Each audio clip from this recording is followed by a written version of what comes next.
Hey, and welcome to Tantra, Yoga, and the Arts with me, Lexi Faith.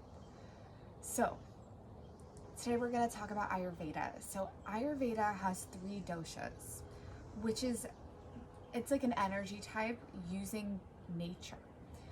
So, each one is air, it's called Vata, another is Pitta, which is fire, and the third is Kapha, which is earth and water mixed together. Now we all have all 3 of them. However, and all 3 of them tend to show up in our physicality, in our temperament, in our personality, in our health. However, we tend to have 1 or maybe 2 that we're more dominant in that tend to take the show. They really like, for example, if you're out of balance, that's usually the energy type that goes out of balance first for you. So first we'll talk about Vata. Vata energy is the air energy. For people who are dominant in this type, you tend to have thinner features, long, thin hands, like your hand would actually be more square, like mine actually. You tend to have thin body type, maybe you lose weight easily. You're the kind of person who can kind of eat whatever you want and still be quite thin. Thin noses, thin lips, tall, drier skin, drier hair. And like I said, you can have some of these and not all of them and still be Vata dominant, or vice versa. In terms of your digestion, you tend to have very irregular digestion, so you can go anywhere from like things moving quite well to feeling a little more stuffed up. In terms of when things are out of balance for people with Vata energy, mentally and emotionally and physically, what happens is when you get stressed, you tend to go straight into fear, worry, anxiety, nervousness. If that's your first response with any kind of stress, it's really likely that you have a Vata dominant. We'd have to do a few other tests and questions to really make sure, but that's one way to really like figure it out. As well, you can tend to have more like skin, like rashes, like, eczema, dry skin. Of course, there are different skin disorders for different dosha imbalances. So I don't want you to just say, "Oh, I've got something on my skin, it's Vata," because we can oversimplify and turn this like ancient knowledge and wisdom into like a really big misunderstanding. So dry skin, eczema, fear, nervousness, worry, anxiety, social anxiety. You tend to be, when you're in balance, you tend to be very creative, very whimsical. Maybe you travel often. Maybe you do really well kind of like bopping around to different social groups or different hobbies or different career paths or different countries or cities or towns or people or whatever it is. You tend to bop around quite a bit. And that feels quite natural for you. Your life actually probably works better when you have more variety in it. And what else? When you're really in a good place, in like a really balanced place with your Vata energy, you can be very creative. So these are the musicians, these are the artists, these are the writers. But when it's out of balance, you can be very cerebral, where you're in your story all the time, you're talking, and not making any changes. You are getting wound up in insecurity, fear, self-doubt. So ways to balance this. So I'm gonna go into teaching you some tantric breath practices to help you balance the nervous system and balance the dosha, the Vata dosha. As well, I'll go into some food and lifestyle changes. Now, it really depends on a lot of different factors. So this is just a really simple way to sort of balance that air energy if you're noticing you have any of these symptoms. But take it with a grain of salt, because Ayurveda is really curated like person by person. It's the science of life. It's not like there's a one cure fits all. So you can balance it by adding more fatty foods like avocado, banana, certain nuts. Depending on where your Pitta and Kapha levels are, you could be Vata Kapha, or you could be Vata Pitta. And so then how you're gonna remedy that is gonna be a bit different. So, take it again with a grain of salt. But just if you're noticing you've got a lot of Vata energy, you can, avocado, banana. You can add some nuts, some fatty foods, like I said. You can have like walnuts. There's a lot of like omega-3 fatty acids in there. You really want to like build up that really good fat, because you tend to burn it quite quickly. And that really good fat is going to help your brain create more synapses and more connections, so that as you're rewiring your brain from this state of like nervousness and worry and anxiety, you can actually rewire it and have the energy to do that, because you tend to burn so much of it so quickly. Other ways to balance it is to create ritual in your life. So this is like actually a very kapha practice. So if you would tend to be like, if you're really Vata imbalanced, you want to bring a little bit more kapha, some grounding in, because you're air, you're all the way up here, and we want to come down and be centered. So to bring in kapha influences, you know, adding ritual. Maybe you meditate at the same time every day. Maybe you eat breakfast at the same time every day. Maybe you really want to create a schedule. So even though you're like, I'm a free spirit, I want to follow my intuition, too much of that freedom without any sense of responsibility, without any sense of ritual. Responsibility isn't a negative thing. It's really like, it's a devotion to your ritual every day. Hey, I work at this time every single day. Hey, I get up at this time every day. I do these practices every day. Really slowing down and moving with intention and creating ritual is going to help you get grounded. And it's really amazing how quickly this works. You know, it's great that you're so connected to your intuition and your creativity and your spontaneity, but you want to be able to use that in the world. Otherwise, you're just going to be all over the place, and it's going to very quickly turn into nervousness and anxiety and fear. And so we want to like use all that amazing creative energy, but not let it go too far. So grounding rituals are going to help you so much. And I'm going to teach you a few in another video. And what else? So different taste. So Ayurveda is very interesting. So like we actually use taste to balance the energy. So with Vata, sweet tastes are going to increase the kapha. And like I said, if you're Vata kapha, maybe you don't want to have sweets. But I'll get deeper into that maybe in a different video as well. So you want to increase sweets, generally speaking. You want to balance the sours. So the sours are going to increase your pitta energy. So are spices. Spicy and sour increases the fire, the pitta energy. And so so each dosha is actually a combination of two elements. So Vata is air and ether. Kapha is earth and water. Pitta is fire and air. So depending on which one you actually have an imbalance in, for example, if you have an imbalance, too much air energy in you, we're not going to include the tastes and the rituals and the lifestyle changes that are going to also increase the air in the fire element, if that makes sense. I'm going to go deeper into that in another video, but this is just the basics of Vata. We really take that into account as we go deeper into, you know, the next steps of Ayurveda. So the next one is, so just to summarize, Vata energy, you tend to be very creative, very whimsical, you lose weight quite quickly, very spontaneous and intuitive. When you're out of balance, nervousness, fear, anxiety, stress, social anxiety, you know, skin, like dry skin, eczema, and in like inconsistent digestion patterns.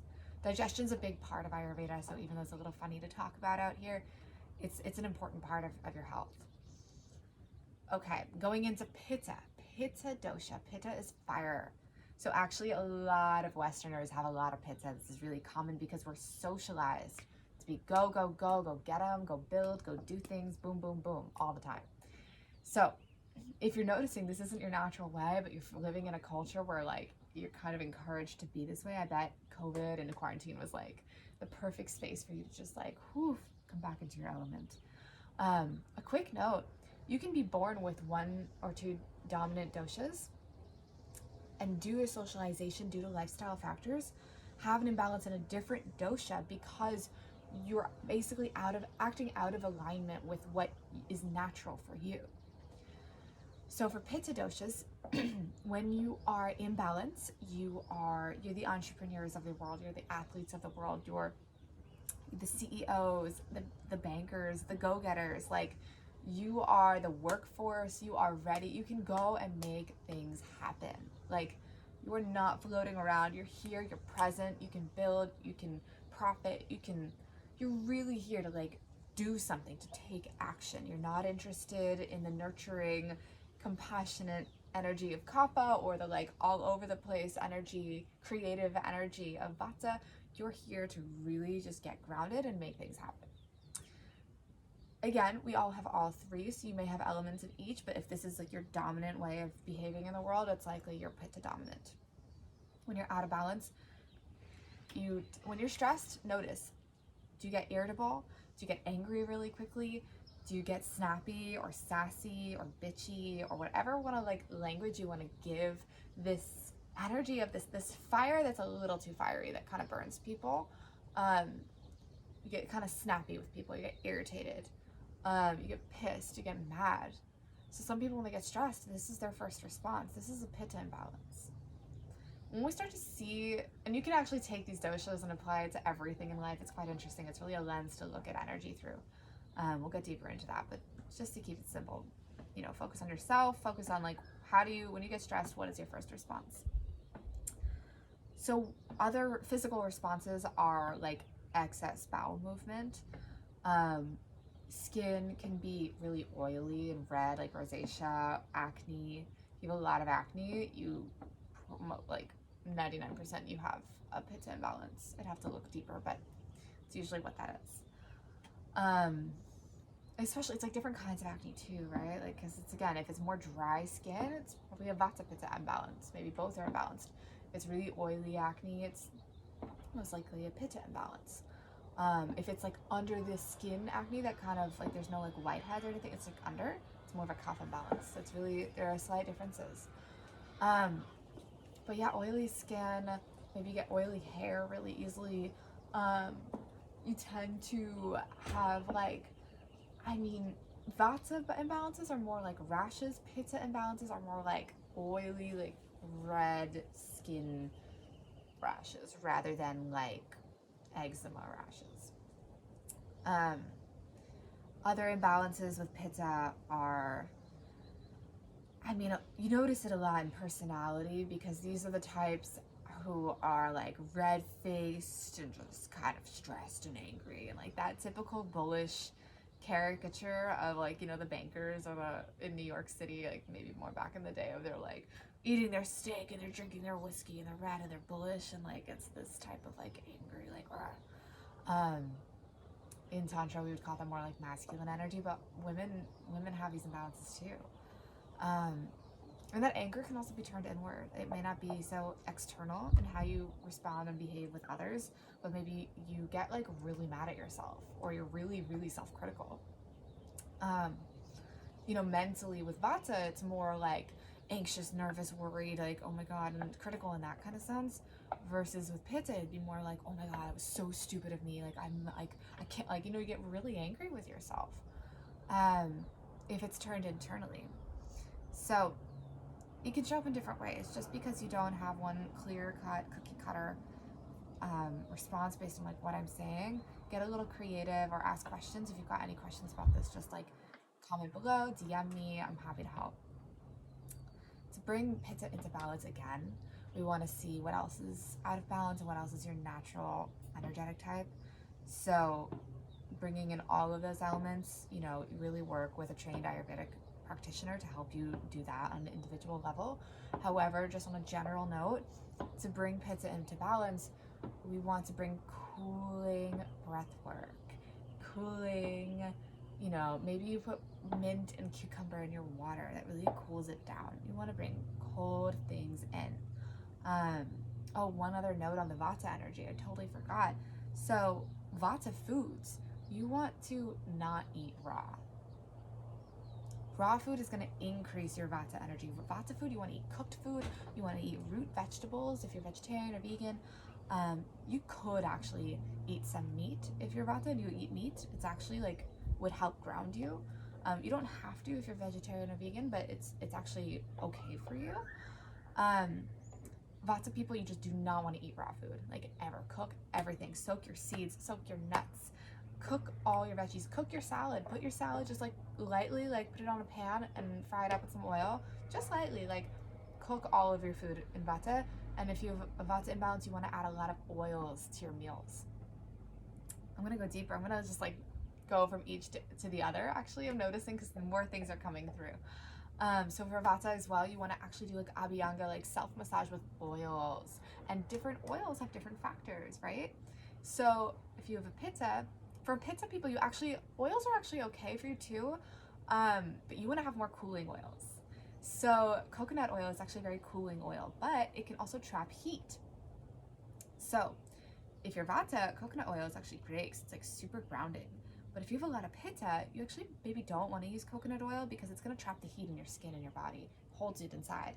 You want to add more, like for Vata and Pitta people, actually, like avocado oils, nut oils, hemp oils. These are really great. If you're Pitta, do not have sesame oil, canola oil, because these oils will actually increase the fire. For Vata people, more cooling, and like calming and grounding. Vata, think grounding. Pitta, think cooling. Okay, so for Pitta people, you want to incorporate, Amrita pranayam, which is like a very cooling breath. I'll get into rituals next. You want to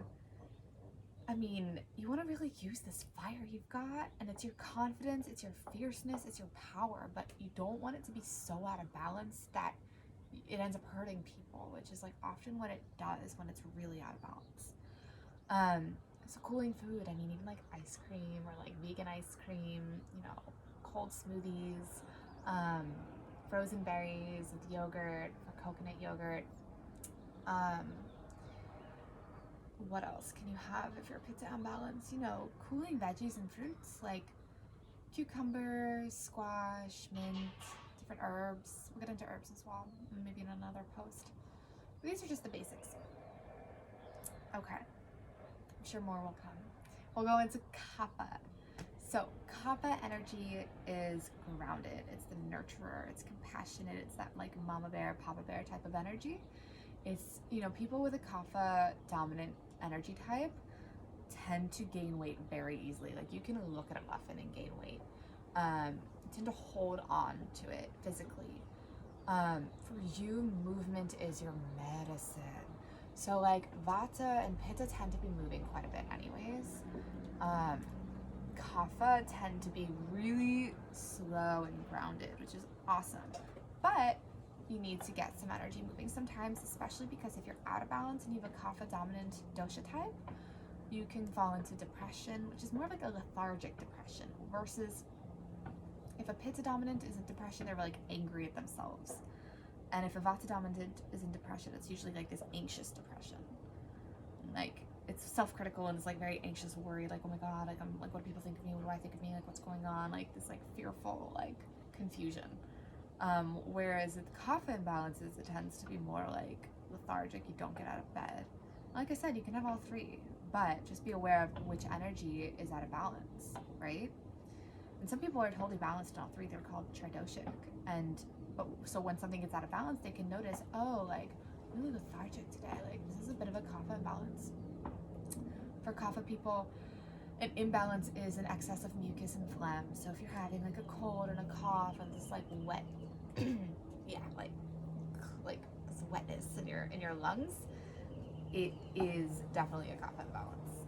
And so for you, movement is your medicine. Like even Ashtanga yoga, anything that's vinyasa based, dance, like going out on a run, going out on a walk, like make an effort to move because you need to get that fire moving.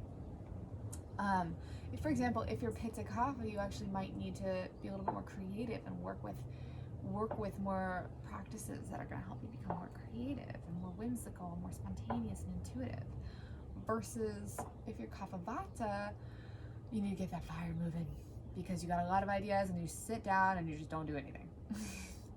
And so you need to like get that fire moving and like do something and like go move, just take action and see what happens, because from action, new opportunities are going to present themselves to you, and then you can take a new action. You really need to work on like staying focused on that movement. For people with Kapha imbalances, like stay away from bananas, stay away from avocado, stay away from gluten. You tend to have like really slow digestion, so nothing's that's going to make that worse. Like chickpeas, really hard to digest. a lot of nuts and beans are really hard to digest. It's better if you chew it a lot, but like really it's quite difficult. If you've got a kapha imbalance, I recommend like holding off on the nuts and seeds. No meat. Oh, and for pitta as well, again, going back and forth to each, because they're all so intertwined. It's not like I'm just vata, I'm just pitta, I'm just kapha. Like we're all three, and you want to notice like which elements of which are going to help you. For people with a pitta imbalance, for example, meat, alcohol, spicy food, chocolate, caffeine, all of this is going to increase your pitta by a lot. So if you have a lifestyle where this is like really how you eat and live, and you notice that you have a pitta imbalance, it's really likely due to just what you're bringing into your body. For people with a kapha imbalance, you can actually like use to have a little spice. You can actually have some coffee, and like it's good for you. Not too much, you know what I mean? You don't want to, especially if you're Vata Kapha. Vata Kapha, because caffeine for Vata is like, it's like the devil's blood. Like it will literally just, you will be so all over the place. Like Vata, like do not have caffeine. Like you need really like calming teas, you know, and I'll get into specific herbs and practices and teas and foods and dishes and all of that you can incorporate into your meals. Vata, you want to actually add ghee. So ghee is an oil-based, it's clarified butter, and there's no lactose in it. So if you're vegan but you're like lactose intolerant, you can actually incorporate it into your diet without having those like physical effects of like feeling nauseous or whatever you feel when you have lactose.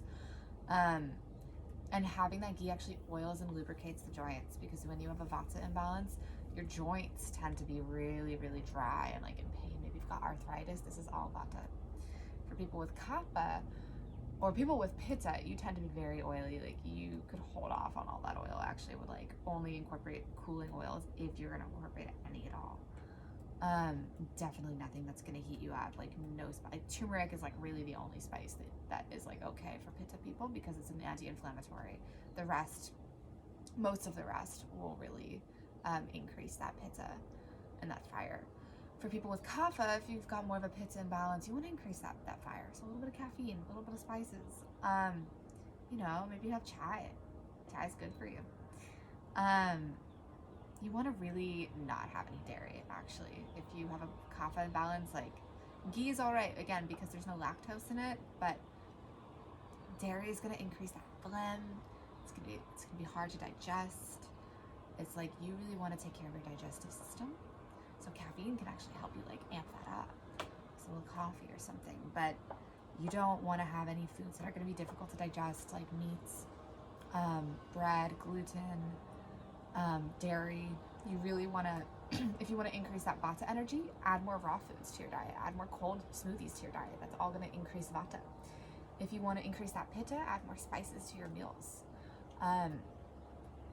You know, you can have some legumes like dal, like lentils,